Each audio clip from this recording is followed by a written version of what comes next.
কে গিয়ে বল বাড়ির সমস্ত নোংরা থালা বাসন গুলো মেজে দিতে। ইয়ে মানে দাদা আমরা আমরা কি করব? তোরা তোরা রান্নার ওখানে যা, গিয়ে দেখ রান্নার ওখানে কিছু লাগবে কিনা। আচ্ছা দাদা ঠিক আছে।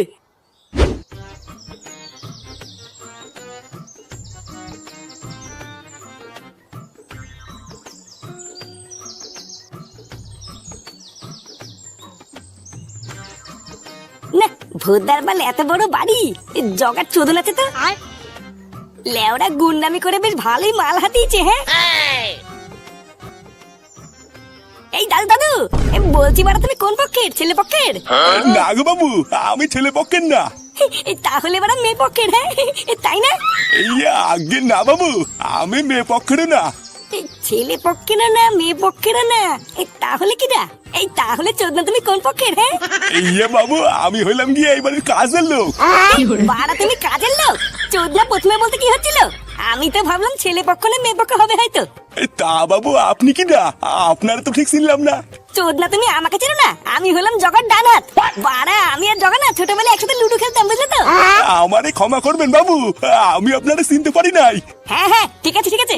আমার খুব খিদে পেয়েছে, এখানে খাবার কোন ঘরে দিচ্ছে গো? খাবার? এই খাবার তো রাতে বাবু, এখন তো খাওয়াচ্ছে না। খাবার রাতে মানে? তাহলে এখন আমি কি খাবো? বাড়া বিয়ে বাড়িতে সেটা করে খাবো বলে বাড়ি থেকে না খেয়ে কি বালছিতে আসলাম নাকি? দাঁড়াও বাবু, আমি তোমার জন্য খাবারের ব্যবস্থা করতেছি। ওই সামনের ঘরে গিয়ে বসো, আমি খাবার নিয়ে আসতেছি।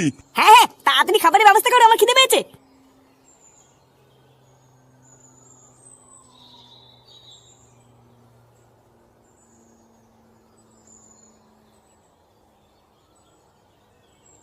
দাদু আমাদেরকে জগাদা পাঠিয়েছে, একটু ভালো করে দেখে বলো তো তোমাদের রান্নার এখানে কি আর কিছু লাগবে?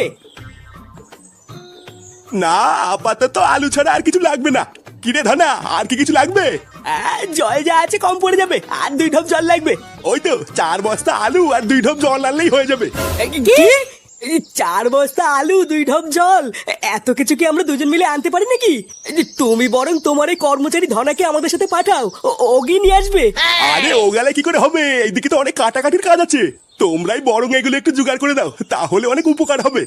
পল্টুদা এত কিছু কি করে আনবো? বাড়ার বাল মনে হচ্ছে ফেসে গেছি বুঝলি।